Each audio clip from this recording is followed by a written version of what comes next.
हम आपके सामने जो क्वेश्चन डिस्कस करेंगे वो है इन्वायरमेंट का।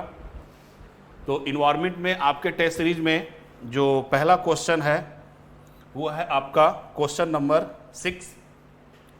और क्वेश्चन नंबर 6 में जो आपका क्वेश्चन है वो दिया हुआ है कि इको मार्क योजना के संदर्भ में निम्नलिखित कथनों पर विचार करें। ठीक है, तो पहले तो ये देखेंगे कि इको मार्क है क्या। तो मार्क का सिंपल सा मतलब होता है लेवलिंग, ठीक है ना, चिन्ह प्रदान करना।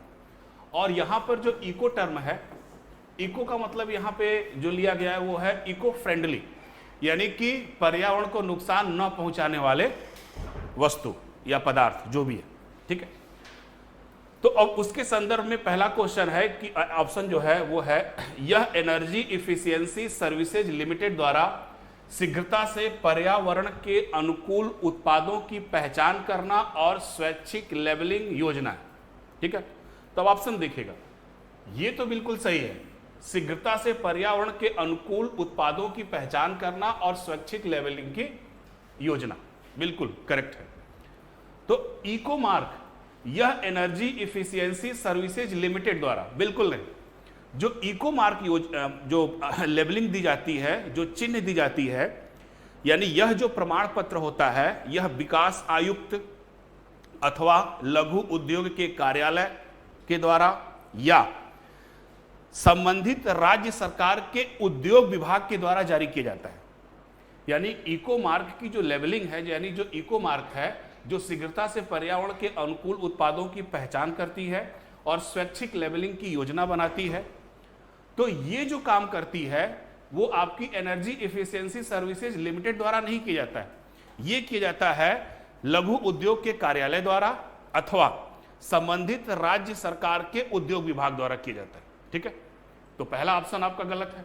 दूसरा, इसकी स्थापना 1991 में केंद्रीय पर्यावरण एवं वन मंत्रालय के द्वारा की गई थी, बिल्कुल करेक्ट है।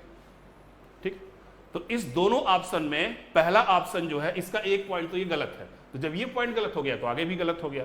दूसरा पॉइंट इसका बिल्कुल सही है, तो इस क्वेश्चन का करेक्ट आंसर होगा आपका ओनली 2। ठीक है, अब इसके बाद आपका है नेक्स्ट क्वेश्चन। नेक्स्ट क्वेश्चन में दिया गया है कि पावर मोटर वाहन में से दूसरी पीढ़ी के एथेनॉल के उत्पादन में निम्नलिखित में से किसका प्रयोग किया जाता है। एथेनॉल को हम एक तरीके से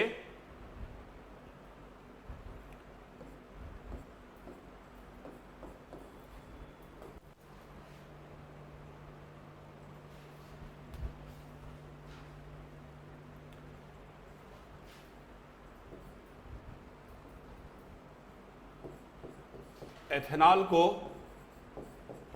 ब्यूटेनॉल भी बोलते हैं, और ये क्या है, एक प्रकार का बायोफ्यूल। क्लियर, क्या है, बायोफ्यूल है। अब क्वेश्चन में है कि द्वितीय पीढ़ी के एथेनॉल के उत्पादन में निम्नलिखित में से किसका प्रयोग किया जाता है। अब जो बायोफ्यूल होता है, जो जिसको हम जैव ईंधन भी बोलते हैं, तो जैव ईंधन 3 प्रकार के होते हैं, सॉलिड, लिक्विड और गैस। तो जो सॉलिड जैव ईंधन होता है, सॉलिड जैव ईंधन में लकड़ी के सूखी लकड़ी की सामग्री यानी ठोस होता है। लिक्विड में आता है आपका बायो इथेनॉल या ब्यूटेनॉल या फिर बायोडीजल। और जो तीसरी टाइप की होती है जिसको हम एक तरीके से सॉलिड हो गया, लिक्विड हो गया, अब उसके बाद जो गैस के अंतर्गत बायोगैस आता है। ठीक है, लेकिन जो आपका बायोफ्यूल है, इस बायोफ्यूल के 3 जनरेशन होते हैं, फर्स्ट जनरेशन, सेकेंड जनरेशन और थर्ड जनरेशन।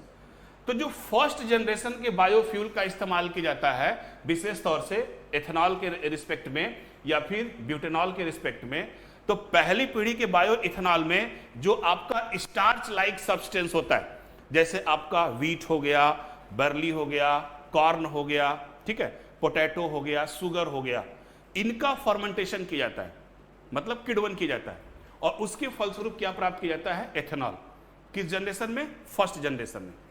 सेकेंड जनरेशन में क्या किया जाता है, यहां पे तो डायरेक्ट अनाजों का प्रयोग किया गया, लेकिन जो सेकेंड जनरेशन के फ्यूल होते हैं, इस सेकेंड जनरेशन के एथेनॉल में हम जो कृषि के बेकार उत्पाद होते हैं, जैसे अनाजों के छिलके हो गया, फसलों के अवशेष हो गया, लकड़ी के डंठल हो गए, अनाजों के जो छिलके हो गए, उनका उपयोग फर्मेंटेशन की प्रक्रिया करके एथेनॉल को प्राप्त किया जाता है।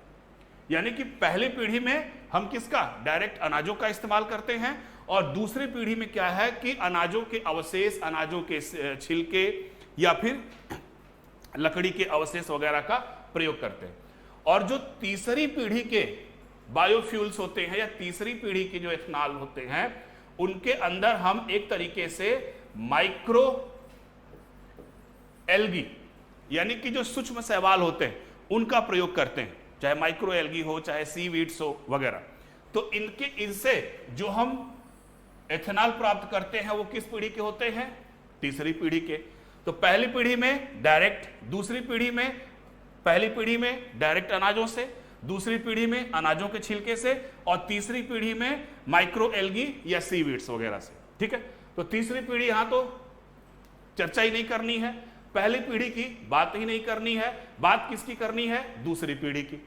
तो दूसरी पीढ़ी में देखिए पहला क्या है, चावल की भूसी, खाते नहीं है, यह अनाजों के अवशेष है, दैट इज करेक्ट। दूसरा जट्रोपा। जट्रोपा क्या है, जट्रोपा एक प्रकार का पौधा होता है, इसके बीज से हम तेल निकालते हैं, बायोफ्यूल्स निकालते हैं, और उसको हम बोलते हैं बायोडीजल। बायोडीजल और नॉर्मल डीजल में इसी जब बायोडीजल को मिलाकर हम प्रयोग करते हैं तो उसको हम B20IL भी बोलते हैं। ठीक है, तो यहां पे डायरेक्ट हम बीज का इस्तेमाल कर रहे हैं, तो जाहिर सी बात है कि ये फर्स्ट पीढ़ी के अंतर्गत हो सकता है, या एथेनॉल तो ये हो ही नहीं सकता। इससे क्या निकालते हैं हम, बायोडीजल निकालते हैं। बांस आ जाएगा सेकेंड पीढ़ी में, बोला ना, लकड़ी के अवशेष वगैरह, तो इसमें हम सेकेंड पीढ़ी के अंतर्गत ये आपका आ जाएगा चावल की भूसी और आपका बंबू। देखिए इसमें कौन ऑप्शन है, फर्स्ट एंड थर्ड, तो इसका कौन सा ऑप्शन सही होगा, सी ऑप्शन सही होगा। अच्छा, इसके फायदे क्या होंगे, अभी अगर हम एट प्रेजेंट टाइम में देखें तो प्रेजेंट टाइम में जो हमारा पेट्रोल है उस पेट्रोल में लगभग 5% बायो एथेनॉल का इस्तेमाल हो रहा है, और इस 5% बायो एथेनॉल के प्रयोग से हम लगभग 1.8 मिलियन बैरल कच्चे तेल के आयात को हम क्या कर दे रहे हैं, कम कर दे रहे हैं, और इसकी वैल्यू को 2022 तक हम लगभग 10% और 2030 तक हम लगभग 20% तक करने वाले। ठीक है, यानी कि नॉर्मल पेट्रोल में जो ब्यूटेनॉल या फिर एथेनॉल है वो कितने परसेंट मिलाएंगे, लगभग 20%, कब, 2030 तक। ठीक है, फायदा क्या होगा इससे, फायदा ये इससे होगा कि कार्बन मोनोऑक्साइड एवं हाइड्रोकार्बन का जो उत्सर्जन होगा वो क्या होगा, कम होगा। तो जाहिर सी बात हमारा पर्यावरण क्या होगा, सुरक्षित होगा, क्लीन होगा। इसके साथ साथ जो दूसरा सबसे बड़ा फायदा ये होगा कि जैसे भारत सरकार की स्कीम है किसानों की आय दुगनी करना, ठीक है ना, तो जाहिर सी बात है ये चीजें हमको किसानों से प्राप्त होगी तो किसानों की आय भी क्या होगी, इससे दुगनी होगी। ठीक है ना, तो इसका बेस्ट करेक्ट आंसर कौन सा है, चावल की भूसी और आपका बंबू। क्लियर, नेक्स्ट क्वेश्चन पे चलते हैं।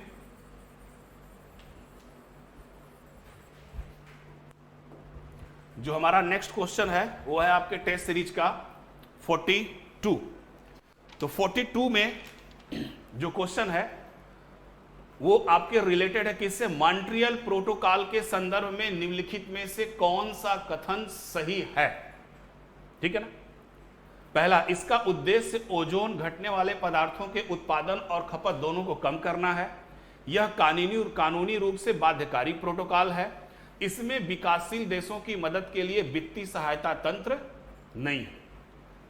तो देखिए मॉन्ट्रियल प्रोटोकॉल क्या है, मॉन्ट्रियल प्रोटोकॉल की स्थापना हुई थी 1987 में, जब 1972 में स्टॉकहोम में सम्मेलन हुआ जिसको हम मानव पर्यावरण सम्मेलन बोलते हैं, 5 जून 1972। तो इस सम्मेलन में क्या हुआ, यूएनईपी का गठन किया गया, यूनाइटेड नेशन इन्वायरमेंटल प्रोग्राम, और इसी यूएनईपी के अंतर्गत मॉन्ट्रियल प्रोटोकॉल को लाया गया। और मॉन्ट्रियल प्रोटोकॉल लाने का एक ही मकसद था कि ओजोन डिप्लेसिंग जो सब्सटेंस है उनको क्या किया जाए, उनका उत्सर्जन कम किया जाए, ताकि ओजोन लेयर क्या हो, स्टेबल हो, मजबूत हो और हमारे पृथ्वी का जो टेम्परेचर है वो बढ़ने से उसको रोका जाए। तो जाहिर सी बात है कि मॉन्ट्रियल प्रोटोकॉल का सीधा संबंध किससे है, आपके ओजोन घटाने वाले पदार्थों के उत्पादन और खपत करने दोनों को कम करना। क्लियर? ठीक। दूसरा, यह कानूनी रूप से बाध्यकारी है। ऑब्वियसली अगर प्रोटोकॉल्स है तो कानूनी रूप से क्या होगा, बाध्यकारी ही होगा। तीसरा, इसमें विकासशील देशों की मदद के लिए वित्तीय सहायता तंत्र नहीं है। देखिए, ओजोन डिप्लेसिंग सब्सटेंस, ठीक है ना, यानी ओजोन परत को नुकसान पहुंचाने वाले पदार्थों के उत्सर्जन को कम करने के लिए जो प्रोटोकॉल्स आया वो क्या था, मॉन्ट्रियल प्रोटोकॉल। यानी मॉन्ट्रियल प्रोटोकॉल का सीधा संबंध किससे था, आपका ओजोन परत से। ठीक है। इसके साथ साथ एक और संधि थी जो आई थी 1997 में, जिसको हम बोलते हैं क्योटो प्रोटोकॉल। और क्योटो प्रोटोकॉल का सीधा संबंध है ग्रीन हाउस गैसों के उत्सर्जन से। क्लियर? तो जो क्योटो प्रोटोकॉल था, क्योटो प्रोटोकॉल में एक तरीके से विकासशील देशों को वित्तीय सहायता तंत्र प्रोवाइड की जाती है, उसी को हम बोलते हैं एडॉप्टेशन फंड। तो ये किसके अंतर्गत था, क्योटो प्रोटोकॉल के अंतर्गत था, न कि मॉन्ट्रियल प्रोटोकॉल के अंतर्गत। ठीक है। और यही यूएनईपी, वर्ल्ड मेट्रोलॉजिकल ऑर्गेनाइजेशन के साथ मिलकर आईपीसीसी का गठन किया, international governmental panel on climate change का गठन किया था। ठीक है। तो मॉन्ट्रियल प्रोटोकॉल का सीधा संबंध किससे है, ओजोन परत के घटाने वाले पदार्थों के उत्पादन एवं खपत दोनों को कम करना। बिल्कुल सही। यह कानूनी रूप से बाध्यकारी प्रोटोकॉल है। बिल्कुल सही। इसमें विकासशील देशों की मदद के लिए कोई वित्तीय सहायता तंत्र नहीं है, लेकिन जो क्योटो प्रोटोकॉल था उसमें वित्तीय सहायता तंत्र मौजूद था। तो मॉन्ट्रियल प्रोटोकॉल में ऐसा कोई भी प्रावधान नहीं था। तो इसका जो आंसर होगा वो फर्स्ट और सेकंड, थर्ड इसका ऑप्शन नहीं होगा। तब इसमें देख लीजिएगा कौन है, ऑप्शन फर्स्ट एवं सेकंड। ठीक है। नेक्स्ट क्वेश्चन है आपका 43। अब 43 के बारे में चर्चा करते हैं। इसमें है जलीय पारिस्थितिकी तंत्र में घुलित ऑक्सीजन, इसको हम डिजॉल्व ऑक्सीजन भी बोलते हैं। घुलित ऑक्सीजन के बारे में निम्नलिखित कथनों पर विचार करें। यह जल शरीर के तापमान में वृद्धि के साथ बढ़ता है। ठीक है। घुलित ऑक्सीजन के निम्नलिखित कथनों पर विचार करना। ठीक है। यह जल शरीर के तापमान में वृद्धि के साथ बढ़ता है। जाहिर सी बात है, अगर बॉडी के टेम्परेचर को हम बढ़ाएंगे तो जल वाष्प के रूप में निकलेगा, तो जल क्या होगा, कम होगा, बढ़ेगा तो है नहीं। दूसरा, ताजे पानी में इसकी एकाग्रता आमतौर पर हवा में ऑक्सीजन की एकाग्रता से अधिक होती है। बिल्कुल नहीं। ठीक है ना। जो ताजा पानी होता है, जैसे अगर हम एयर की बात करें तो एयर में जो वाटर की मात्रा होती है वो अगर हम एयर में बात करें तो एयर में वाटर की मात्रा होती है 209 मिलीलीटर प्रति लीटर। ठीक है। और अगर हम वाटर में देखें तो ये होता है आपका 5.3 मिलीलीटर पर लीटर। यानी ताजे पानी में इसकी एकाग्रता आमतौर पर हवा में ऑक्सीजन की एकाग्रता से अधिक होती है, लेकिन क्या है, कम होती है। कितना है, 5.3 होता है। ठीक है। तो पहला भी ऑप्शन गलत है आपका, दूसरा भी ऑप्शन गलत। पानी पर बर्फ का बर्फ कवर घुलित ऑक्सीजन की सांद्रता को कम करता है। जाहिर सी बात है, पानी पे अगर एक बर्फ की लेयर जम जाएगी, तो जब पानी पर बर्फ की लेयर जम जाएगी तो जो वायुमंडलीय ऑक्सीजन है वो वाटर में क्या हो जाएगा, कम घुलेगा। और जब कम घुलेगा तो जाहिर सी बात है उसमें वाटर की क्या बोलता है, ऑक्सीजन की मात्रा क्या होने लगेगी, कम होने लगेगी। ठीक है। तो इसका ऑप्शन कौन सा सही है, थर्ड। तो पहला और दूसरा ये दोनों ऑप्शन इसका गलत है। तो इसका क्या सही होगा, ओनली थर्ड, केवल थर्ड। ठीक है। नेक्स्ट क्वेश्चन पे चलते हैं। एल्गल ब्लूम के संदर्भ में कौन सा कथन सत्य है। तो सबसे पहले देखेंगे कि एल्गल ब्लूम होता क्या है। ठीक है। जैसे मान लीजिए ये आपका तालाब है, समुद्री एरिया है, कुछ भी। अब जब जल प्रदूषण इसके साथ पहुंचता है तो उसमें फास्फेट भी है, सल्फर भी है, ये सब चीजें इसमें पहुंचती हैं। तो प्रदूषित जब जल यहां पे पहुंचता है तो इन फास्फोरस और सल्फर या दूसरे विघटनकारी तत्वों की वजह से, जिसको हम जल प्रदूषण के तौर पे देखते हैं, यहां पर जो माइक्रो एल्गी हैं, जो सूक्ष्म शैवाल हैं, उनकी संख्या में अत्यधिक वृद्धि हो जाती है। और जब उनकी संख्या में अत्यधिक वृद्धि हो जाती है तो ये सरफेस को क्या कर लेते हैं, ढक देते हैं। और जब सरफेस को ढक देते हैं तब इसके अंदर जो छोटे मोटे जीव जंतु हैं उनके अंदर, अब ऑक्सीजन तो इसमें नहीं मिल पाएगा वाटर में, तो अब इसके अंदर जो छोटे मोटे जीव जंतु हैं या मछलियां हैं वो एनारोबिक रिस्पायरेशन करने लगती हैं, अवायवीय श्वसन करने लगती हैं, और इनके अंदर कुछ दूसरे प्रकार के जो शैवाल होते हैं ये भी कार्बनिक एवं अकार्बनिक पदार्थों का विघटन करने लगते हैं, जिसके कारण इनका जो सरफेस होता है कभी कभी रेड कलर का भी हो जाता है। ठीक है, और सरफेस रेड कलर के हो जाने से इनको हम रेड टाइड भी कहते हैं। किसको? एल्गल ब्लूम की एक्टिविटी के कारण जो कलर प्रोवाइड होता है, जो ऑर्गेनिक एवं इनऑर्गेनिक, या कभी कभी ये पॉइजनस भी हो जाते हैं, जहरीले हो जाते हैं। तो इस प्रक्रिया को हम क्या कहते हैं? एल्गल ब्लूम कहते हैं। और इसके तहत जो जलीय जीव जंतु हैं उनके सर्वाइव के लिए या उनके रहन सहन के लिए खतरा उत्पन्न हो जाता है। ठीक है, अब आते हैं क्वेश्चन पे, उसी को हम एल्गल ब्लूम कहते हैं। वे हमेशा, यानी एल्गल ब्लूम हमेशा जलीय पारिस्थितिकी तंत्र के लिए हानिकारक होते हैं। देखिए, हमेशा हानिकारक नहीं होते, अगर देखा जाए तो ये मात्र 0.1% के केस में ही हानिकारक होते हैं, हमेशा हानिकारक नहीं होते। दूसरा, इन्हें रेड टाइड कहा जाता है, बिल्कुल सही, अभी मैंने बताया। यह ताजे पानी के साथ साथ समुद्री वातावरण में भी पाए जाते हैं, बिल्कुल सही। ठीक है, तो इसका कौन सा ऑप्शन सही होगा? 2 और 3 करेक्ट। यानी कि ये हमेशा जलीय पारिस्थितिकी तंत्र के लिए क्या होते हैं? हानिकारक। अगर यहां पे हमेशा नहीं होता तो ये भी क्वेश्चन करेक्ट होता, हमेशा नहीं हानिकारक होते हैं। लगभग पूरे केस में 0.1% के केस में ये क्या होते हैं? हानिकारक होते हैं। क्लियर? और चूंकि इनके अंदर जो बायोलॉजिकल एक्टिविटी होती है, उस बायोलॉजिकल एक्टिविटी के कारण इनका कलर हल्का रेडिश हो जाता है, इसलिए हम इनको रेड टाइड बोलते हैं। और ये स्वस्थ पानी के साथ साथ समुद्री पानी में भी एल्गल ब्लूम की घटना होती है, जिसके लिए जिम्मेदार होते हैं आपके शैवाल या फिर सूक्ष्म शैवाल। तो इसका मोस्ट करेक्ट आंसर कौन सा होगा? 2 और 3। ठीक है, नेक्स्ट क्वेश्चन है आपका, जैव विविधता अधिनियम 2002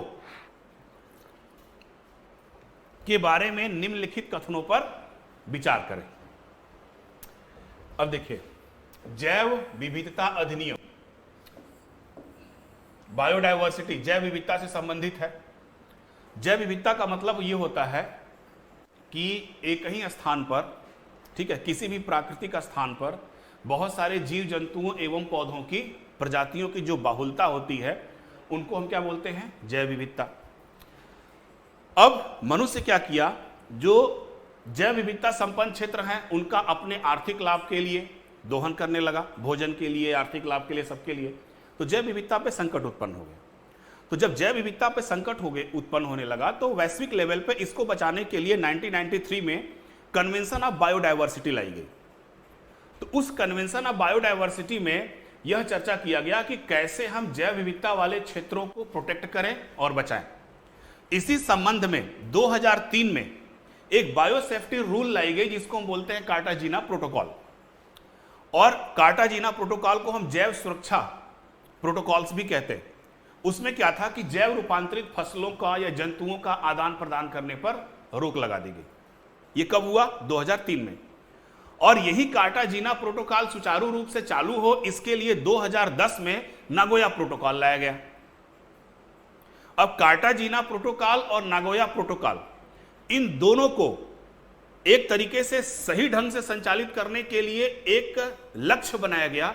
कब? 2010 में ही। और उस लक्ष्य को कहा गया आईची टारगेट, जिसका लिमिट था 2020 तक। अब इसको बढ़ा के 2050 तक कर दिया गया। किसको? कन्वेंशन ऑफ बायोडायवर्सिटी के तहत लाए गए प्रोटोकॉल्स को, कार्टाजीना प्रोटोकॉल्स, नागोया प्रोटोकॉल्स और आईची टारगेट। अब भारत सरकार ने क्या किया? भारत सरकार उसी कन्वेंशन ऑफ बायोडायवर्सिटी के अनुसार, उसी रूल्स रेगुलेशन के अनुसार भारत में जैविक विविधता अधिनियम 2002 को पारित किया। अब उसका लक्ष्य क्या था कि यह पारंपरिक जैविक संसाधनों और ज्ञान के उपयोग से उत्पन्न होने वाले लाभों को समान रूप से साझा करने के लिए एक तंत्र प्रदान करता है। बिल्कुल, स्टेट लेवल पे मॉनिटरिंग की गई, नेशनल लेवल पे मॉनिटरिंग की गई, इनके इंस्टीट्यूट बनाए गए, घटक बनाए गए। जैव विविधता प्राधिकरण अधिनियम के कार्यान्वयन की सुविधा के लिए अनिवार्य है, यह भी बिल्कुल सही।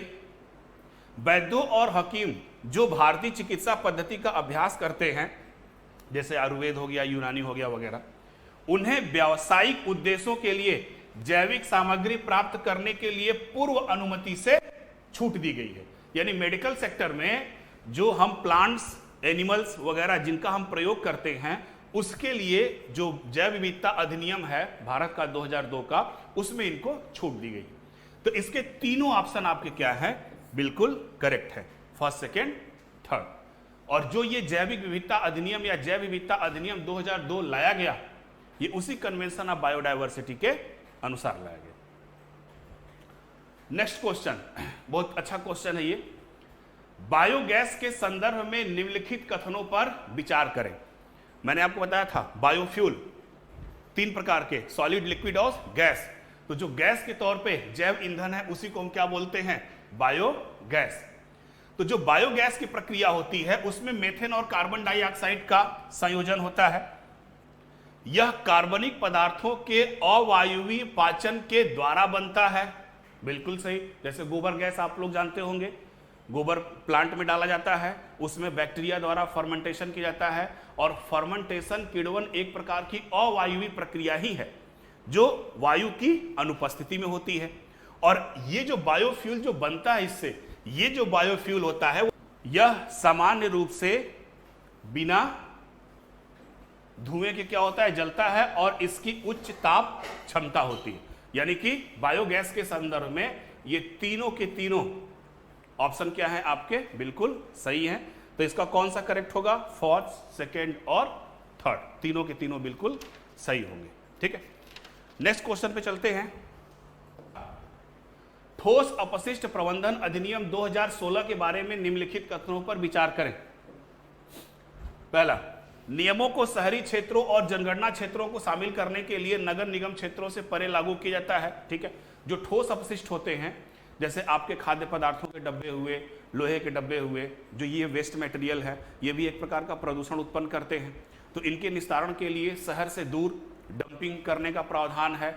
या एक और प्रक्रिया है जिसको हम पायरोलिसिस कहते हैं, उसमें जनरेटर होता है, क्यूबेटर होता है, उसमें रख के इनको जलाया जाता है। ठीक है, ताकि इसका निस्तारण अच्छे हो, और इसके लिए एक बफर जोन बनाई जाती है। और ये जो बफर जोन होता है वह आपके शहर से थोड़ा सा दूर पे होता है, और वहां पर किसी भी प्रकार के आबादी को बसने की अनुमति नहीं होती है, यानी वो नो लैंड एरिया होता है। ठीक है, तो नियमों को शहरी क्षेत्रों और जनगणना शहरों को शामिल करने के लिए नगर निगम क्षेत्रों से परे लागू किया जाता है, बिल्कुल सही। अपशिष्ट पृथक्करण की जिम्मेदारी अपशिष्ट जनरेटर पर रखी गई है, बिल्कुल। जैसे पायरोलिसिस होता है, ऑक्सीजन की अनुपस्थिति में इसको जलाया जाता है, यह भी बिल्कुल सही है। अपशिष्ट जनरेटर को कलेक्टर को बर्बाद करने के लिए उपयोगकर्ता शुल्क का भुगतान करना होगा, यह भी बिल्कुल सही है। तो तीनों की तीनों इस ऑप्शन में आपका सही है। तो इसका फर्स्ट, सेकेंड और थर्ड ये क्या है आपका, तीनों सही है। ठीक है, तो इतने क्वेश्चन आपके थे किसके, इन्वायरमेंट के थे।